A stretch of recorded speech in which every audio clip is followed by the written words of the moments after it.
Buenas tardes a todos y a todas ustedes. Pensamos que las diapositivas habían fallado, pero creo que ya se pudo, ¿verdad? Bueno, ahí están para que podamos ir viendo la temática del foro. Bueno, agradeciendo a todas las organizaciones, reiterando el esfuerzo que se está haciendo, no de ahorita, desde hace muchos años, varias organizaciones aquí presentes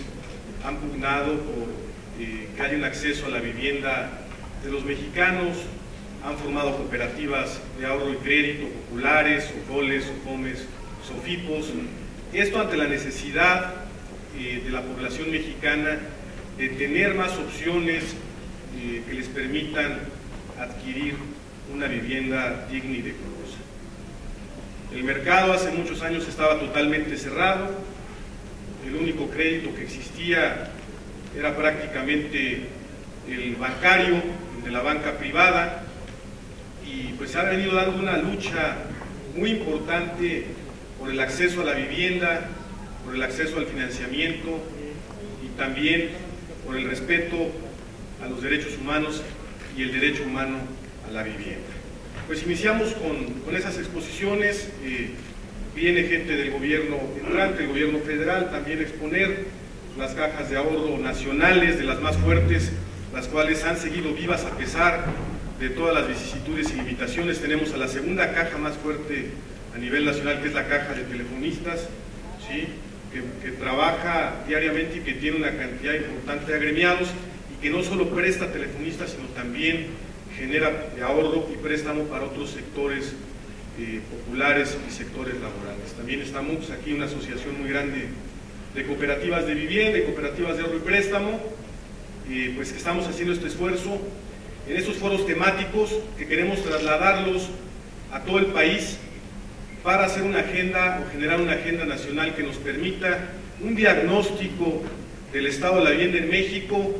de las posibles modificaciones legislativas y con la participación de todos los sectores para que realmente tengamos un dinamismo en el sector. Yo voy a empezar con un antecedente pues, que es muy importante que conozcamos, que es la historia, podríamos decirle, moderna de la vivienda en México,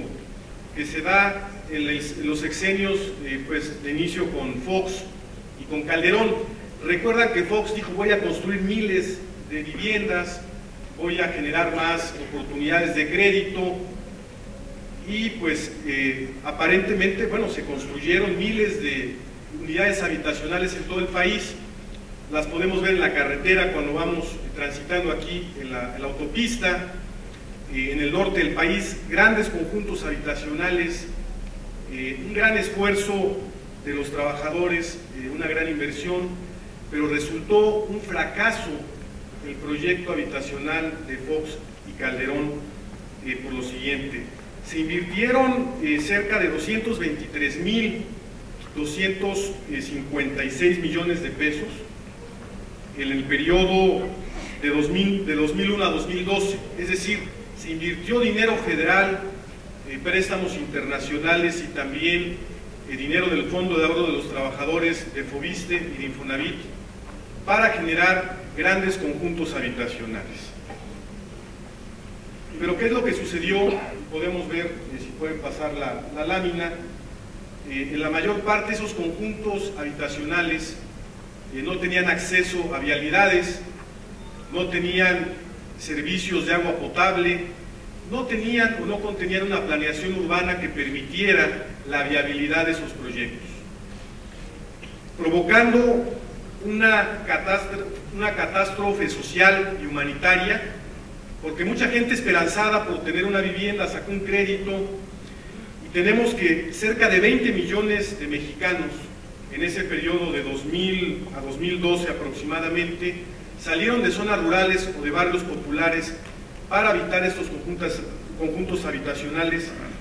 en zonas alejadas, repito, en zonas sin servicios, y tenemos un resultado de cerca de 300,000 viviendas abandonadas o vandalizadas que prácticamente no se les está dando un uso, pero el peor de los casos es que la gente que las adquirió tiene un pasivo de 30 años, un crédito otorgado a 30 años, ¿sí? Que va a tener que pagar, en algunos casos, han optado por tener que abandonar su trabajo formal, es decir, ya no cotizar en las instituciones de seguridad social para que no les sigan descontando y regresar su vivienda en comodato, en dación en pago. Hay casos realmente muy complicados, sobre todo en el norte del país, como en Tijuana, donde miles de viviendas están abandonadas, pero sobre todo sin servicio alguno, y también aquí en el Estado de México podemos ver esta grave situación. Esta política de vivienda que se manejó en esos sexenios no favoreció a los trabajadores, sino favoreció principalmente a las famosas vivienderas, ¿sí las han escuchado? Comex, Aras, Urbi, la mayoría de ellas tronadas, a las cuales se les subsidió con grandes cantidades de recursos económicos de los trabajadores o préstamos que adquirió el gobierno mexicano, y al final el que tiene que pagar este gran pasivo que asciende, como lo comentamos, a cerca de 223.500 millones de pesos son pues, los trabajadores y el gobierno mexicano a través de todos los contribuyentes. Y lejos de eso, bueno, tenemos el saldo 300.000 viviendas abandonadas aproximadamente, 250.000 personas sin agua, debido a que en los conjuntos habitacionales se agotaron los mantos acuíferos, los mantos freáticos, y también viviendas que eran construidas en 30 o 40 metros cuadrados. Un hacinamiento, un fracaso de la política de vivienda en México, en el cual no hay culpables, no se castigó a los culpables, los encargados de estas políticas siguen en algunos casos vigentes con empresas inmobiliarias, con empresas vivienderas, y pues de manera impune siguen trabajando en el sector. Por otra parte, quisiera hablar del déficit tan grande de vivienda que tenemos en el país, que es de aproximadamente 10 millones. 10 millones de personas en México no tienen acceso a la vivienda. Se estima más o menos que existen 40 y tantos millones de personas activas en el mercado laboral, de 120 millones de mexicanos, y 10 millones de personas no tienen acceso al derecho humano a la vivienda. Y este déficit aproximadamente corresponde a la gente que gana menos de 12,000 pesos mensuales y que vive en zonas semiurbanas o en zonas rurales. El problema se ha visto mayúsculo porque se han deshabitado, podríamos decir, o trasladado la gente del campo o la gente de los municipios a las ciudades con la esperanza de una mejor calidad de vida. Hemos llenado las ciudades, estamos con una densidad poblacional pues muy complicada por la falta de planeación urbanística y de políticas públicas. Entonces tenemos que el sector más desfavorecido es el sector económicamente más vulnerable, donde pues hay menor recurso, y es el que tiene que ser atendido de manera prioritaria. ¿Y qué es lo que sigue sucediendo? Principalmente la banca que atiende, la banca comercial, cerca del 10% de la demanda de vivienda nacional, otorga créditos únicamente en las ciudades porque es la gente que tiene pues forma de comprobar sus ingresos, y en las zonas semiurbanas o rurales no hay acceso, o prácticamente no hay acceso al crédito de vivienda o a un subsidio federal de vivienda. Esa es nuestra población objetivo, y esa es la población que tenemos que atender con las modificaciones legales, con las políticas públicas, es decir, con el presupuesto, trabajando con las comisiones de la Cámara, trabajando también con las delegaciones federales, con las dependencias, para que este problema empiece a ser resuelto mediante una nueva política nacional de vivienda. De lo contrario, no habrá crédito, no hay crédito en los sectores más desfavorecidos, no hay crédito para la gente más vulnerable, y la pobreza pues sigue creciendo,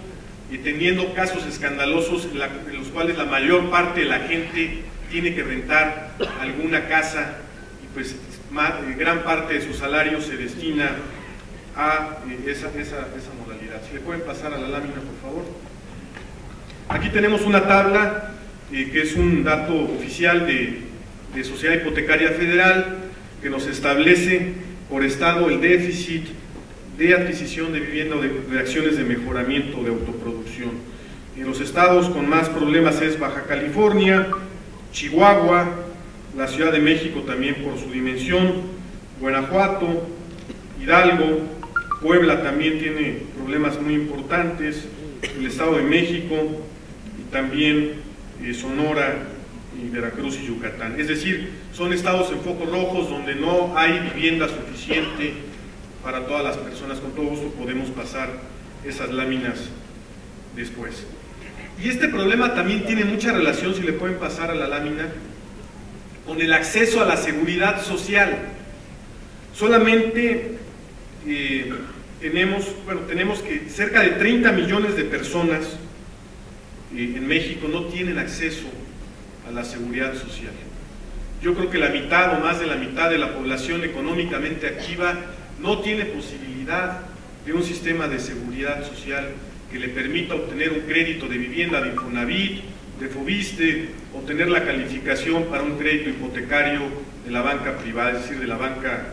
comercial. Pero el problema no nada más es ese, sino que los institutos oficiales como el Infonavit o como el Foviste no han dado los resultados esperados también a la población objetiva. Prácticamente tenemos que una cuarta parte de todos los créditos otorgados por el Infonavit se encuentran en cartera vencida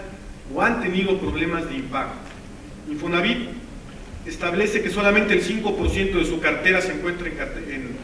en problemas de morosidad, pero la realidad es que cerca de la quinta o la sexta parte de todos los créditos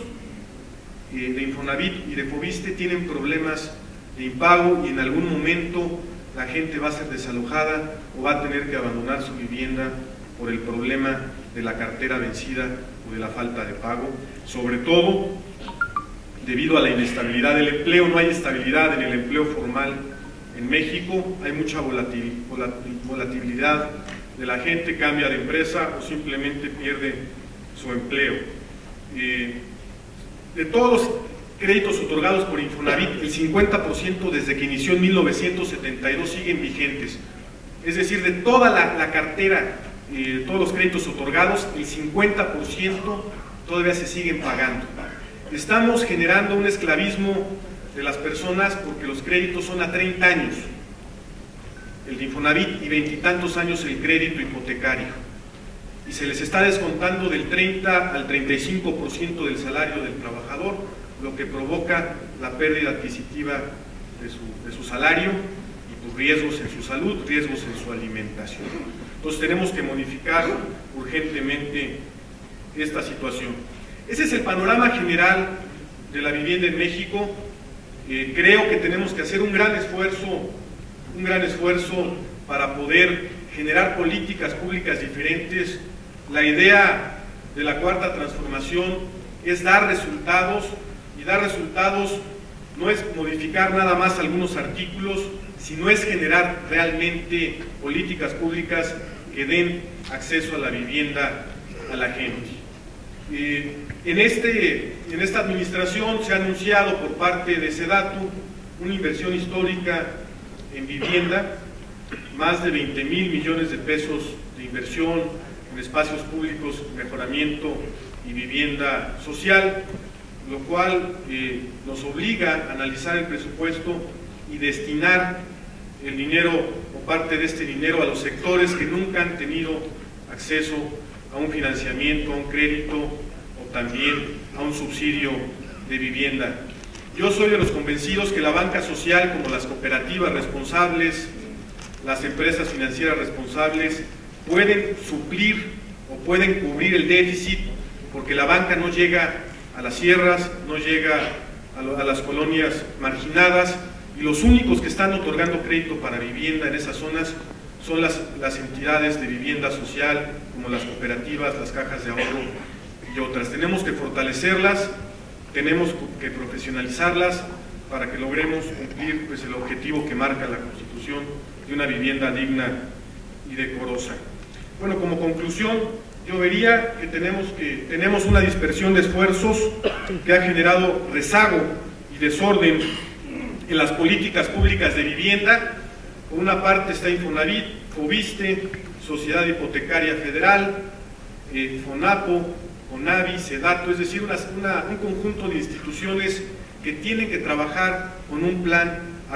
en armonía, un plan establecido para poder generar políticas públicas eficientes. Por otra parte, se requiere que SEDATU tenga un plan de trabajo con los municipios y el recurso de vivienda social se zonifique en los lugares que realmente hacen falta. El municipio tiene un papel fundamental porque puede dotar de lotes seguros, lotes regularizados para la construcción de vivienda, vialidades, servicios, y el gobierno federal puede dar el subsidio en aquellos lugares donde exista la viabilidad y las condiciones para la habitabilidad y para el desarrollo urbano de manera armoniosa. También tenemos que fortalecer los programas de vivienda municipales, es decir, que los municipios tengan su programa de vivienda y también aporten recursos, ya sea en especie o en dinero, para poder generar más vivienda social, vivienda para la gente que la necesita, y también provocando el ahorro de la gente a través de cooperativas o el Banco de Bienestar que se va a establecer en este sexenio. Bueno, y por último, considero que el principal problema de la vivienda no es la oferta. Sí hay en algunos lados mucha oferta de vivienda, hay casas vacías, sino es darle accesibilidad a la gente mediante políticas públicas adecuadas, que tenga acceso la gente que no ha tenido la oportunidad en México de poder tener una vivienda. Pues por mi parte sería eso, y agradezco la atención. Por cada ronda me parece que hay 3 preguntas, ¿verdad? Entonces ahorita les van a indicar para poder seguir con esa exposición. Muchas gracias.